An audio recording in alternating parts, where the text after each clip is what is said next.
I'm not a fan of doing these sorts of videos because they're difficult to try to be fun, but today, June 11th, 2015, I find out today that Dusty Rhodes passed away.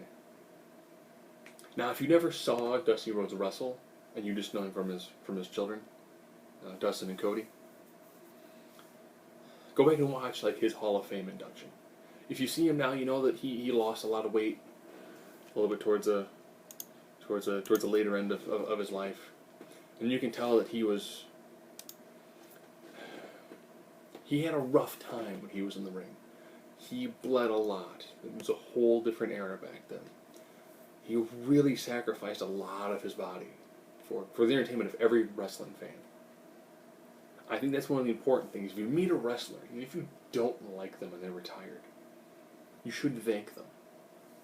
If you watch them and you enjoy them, even if you hated what they did and you booed the crap out of them, they put their bodies and their lives on the line so you and I can have entertainment.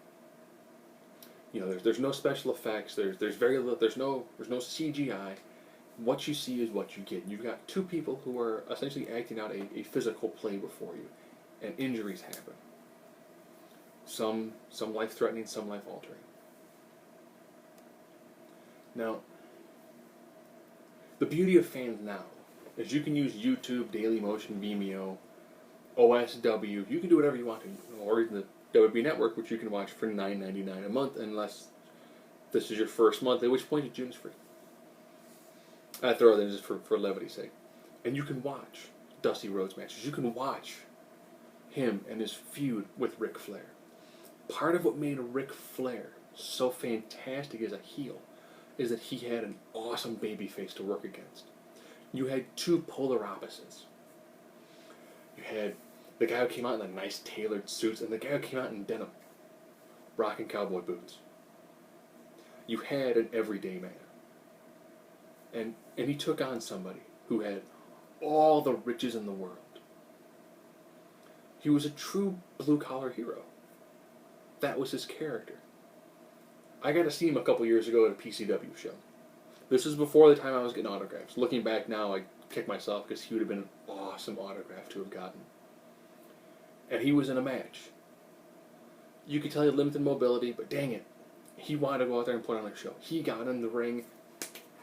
He hit some elbows. Crowd of probably 200 went absolutely ballistic. And you could tell when you saw his face, that big smile, that big, I'm loving this moment, did it. It was that smile. It was that enthusiasm. You can tell that's what he lived for. And I'm pretty sure seeing his kids go into the industry, probably some trepidation, because even he has said he wasn't there for his kids. He's talked about his one biggest gripe was that he wasn't there. And it's one of those, it's a sad, poignant sort of moment, And now those kids, man, they don't have a dad anymore. And when they have kids, they're lonely.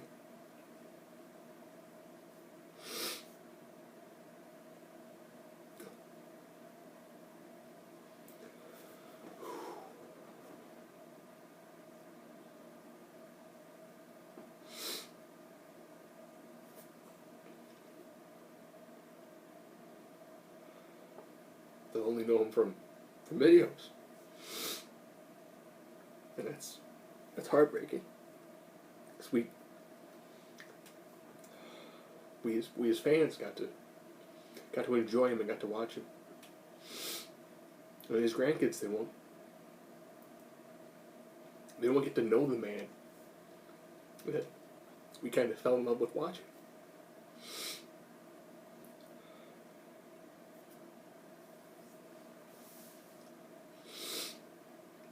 He had a hard life. He suffered and he bled for us. He bled for the wrestling fans. He didn't spend time with his family because of us, the wrestling fans. But tonight he truly does dine with kings and queens. Thank you, Dusty.